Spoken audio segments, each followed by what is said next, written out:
매일 성경과 함께하는 오늘의 큐티 시간입니다. 1월 9일 오늘의 말씀은 민수기 5장 11절에서 31절입니다. 여호와께서 모세에게 말씀하여 이르시되 이스라엘 자손에게 말하여 그들에게 이르라. 만일 어떤 사람의 아내가 탈선하여 남편에게 시누이를 저버렸고 한 남자가 그 여자와 동침하였으나 그의 남편의 눈에 숨겨 드러나지 아니하였고 그 여자의 더러워진 일에 증인도 없고 그가 잡히지도 아니하였어도 그 남편이 의심이 생겨 그 아내를 의심하였는데 그의 아내가 더럽혀졌거나 또는 그 남편이 의심이 생겨 그 아내를 의심하였으나 그 아내가 더럽혀지지 아니하였든지 그의 아내를 데리고 제사장에게로 가서 그를 위하여 보리가루 10분의 1 에바를 헌물로 드리되 그것에 기름도 붓지 말고 유향도 두지 말라. 이는 의심의 소재요 죄악을 기억나게 하는 기억의 소재라. 제사장은 그 여인을 가까이 오게 하여 여호와 앞에 세우고 토기에 거룩한 물을 담고 성막 바닥에 티끌을 취하여 물에 넣고 여인을 여호와 앞에 세우고 그의 머리를 풀게 하고 기억나게 하는 소재물 곧 의심의 소재물을 그의 두 손에 두고 제사장은 저주가 되게 할 쓴물을 자기 손에 들고 여인에게 맹세하게 하여 그에게 이르기를 네가 내 남편을 두고 탈선하여 다른 남자와 동침하여 더럽힌 일이 없으면 저주가 되게 하는 이 쓴물의 해독을 면하리라.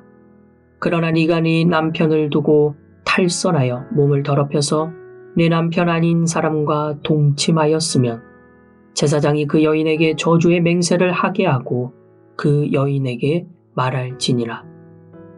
여호와께서 내 넓적다리가 마르고 내 배가 부어서 네가 내 백성 중에 저주거리 맹세거리가 되게 하실지라. 이 저주가 되게 하는 이 물이 내 창자에 들어가서 내 배를 붓게 하고 내 넓적다리를 마르게 하리라 할 것이요 여인은 아멘 아멘 할지니라. 제사장이 저주의 말을 두루마리에 써서 그 글자를 그 쓴물에 빨아넣고 여인에게 그 저주가 되게 하는 쓴물을 마시게 할지니 그 저주가 되게 하는 물이 그의 속에 들어가서 쓰리라. 제사장이 먼저 그 여인의 손에서 의심의 소재물을 취하여 그 소재물을 여호와 앞에 흔들고 제단으로 가지고 가서 제사장은 그 소재물 중에서 한 움큼을 취하여 그 여자에게 기억나게 하는 소재물로 제단 위에 불사르고 그 후에 여인에게 그 물을 마시게 할지라.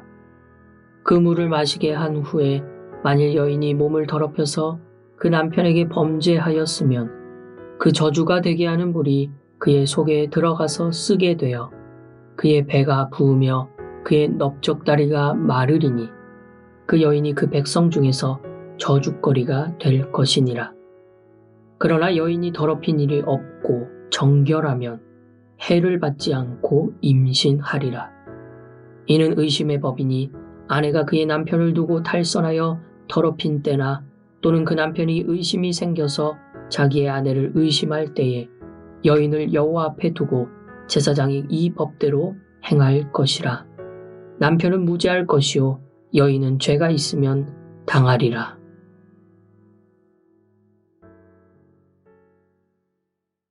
안녕하세요. 오늘도 말씀의 빛을 따라 하나님과 동행하는 우리 모두가 되기를 바랍니다.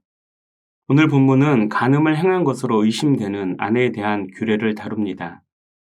아내가 간음을 했다고 의심하는 남편은 자기 맘대로 행동해서는 안 되고 반드시 아내를 제사장에게 데려가서 아내가 유죄인지 무죄인지 밝혀야 했습니다. 이때 제사장은 성막 바닥의 먼지와 맹세의 기록에 사용된 잉크를 혼합해서 만든 쓴물을 여자에게 마시게 했습니다. 만약 여자가 결백하다면 아무런 해도 받지 않고 임신하게 되고 결백하지 않다면 배가 부으며 넓적다리가 말라 백성 중에서 저주거리가 될 것입니다. 사실 이 규례는 성경에 기록된 가장 이상한 규례입니다. 그러나 이스라엘 백성들에게 주는 교훈은 명확합니다. 그 교훈은 첫째, 이스라엘 백성들은 가정을 언제나 순결하게 유지해야 했습니다. 이를 위해서 이스라엘 백성들은 드러난 죄를 당연히 해결해야 했고 여기서 한 발 더 나아가 드러나지 않는 죄까지 밝혀서 해결해야 했습니다. 이때 대표적인 죄가 간음입니다. 간음은 사람들이 보지 않는 곳에서 은밀히 행해지지만 그 어떤 죄보다 가정의 순결을 심각히 훼손합니다. 따라서 하나님은 간음죄에 대해서는 의심만 들어도 이를 그냥 두지 말고 제사장 앞에 나가 판결을 받으라고 명령하셨습니다. 물론 오늘 본문은 의심을 받고 판결을 받는 대상을 아내로만 특정했기에 여자들에게 불공평해 보입니다. 하지만 남자들도 간음죄를 지었다면 율법에 의해 사형에 처해질 만큼 하나님은 가정의 순결을 매우 중요하게 여기셨습니다. 왜냐하면 하나님 나라는 관계의 공동체이고 공동체를 구성하는 가장 작은 단위가 가정이기에 가정의 파괴는 곧 공동체 훼손으로 연결되기 때문입니다. 그리고 이 사실은 지금 우리에게도 유효합니다. 그리스도를 따르는 우리 가정은 하나님 나라를 구성하는 가장 작은 단위의 공동체입니다. 따라서 우리도 부부관계를 순결하게 유지해야 합니다. 또한 의심이 관계를 훼손하지 않도록 그리스도 안에서 서로를 신뢰하고 동시에 상대에게 의심이 될 만한 행동도 삼가해야 합니다. 우리 가정의 건강이 우리 공동체의 건강과 직결되고 건강한 공동체야말로 이 땅에 하나님 나라를 확장해가는 전초기지이기 때문입니다. 오늘 본문이 이스라엘 백성들에게 주었던 두 번째 교훈은 남편들은 아내를 의심하는 것만으로 아내를 버리거나 정죄해서는 안 된다는 것입니다. 당시 이스라엘의 가부장제 문화에서 남편은 강자이고 아내는 약자였습니다. 남편의 의심이 곧 심판으로 이어질 수 있는 환경이었습니다. 그러나 하나님은 이를 막으셨습니다. 강자인 남편이 함부로 약자인 아내를 판단하거나 심판하지 못하도록 하셨습니다. 아내에 대해 아무리 큰 의심이 들어도 하나님의 최종 판결을 먼저 기다리게 하셨습니다. 이처럼 하나님의 법은 정의를 추구하지만 동시에 힘없는 자들이 억울한 피해를 받지 않도록 보호하는 역할을 합니다. 이것은 상전이 종을 대하는 규례, 이스라엘 가운데 사는 이주민을 대하는 규례 등을 통해서도 명백히 드러납니다. 당시 이스라엘을 제외한 민족과 나라에서는 힘이 곧 법이었지만 하나님 나라인 이스라엘에서 이것은 철저히 금지되었습니다. 왜냐하면 하나님 나라는 공평과 정의의 나라, 곧 그 누구도 억울한 일을 당하지 않는 나라였기 때문입니다.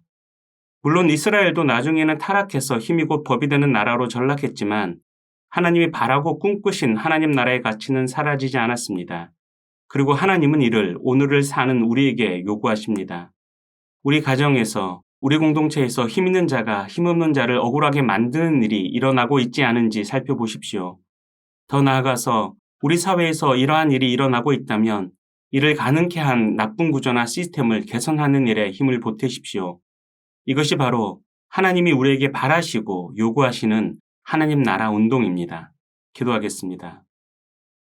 하나님, 우리가 하나님의 말씀을 쫓아 가정을 순결하게 유지하며 더 나아가서 순결한 공동체를 이루게 하옵소서. 동시에 공동체 안에서 억울함을 겪는 사람들이 없도록 마음을 쓰고 그들의 억울함을 풀어주는 노력도 할 수 있게 도와주옵소서. 예수님의 이름으로 기도합니다. 아멘.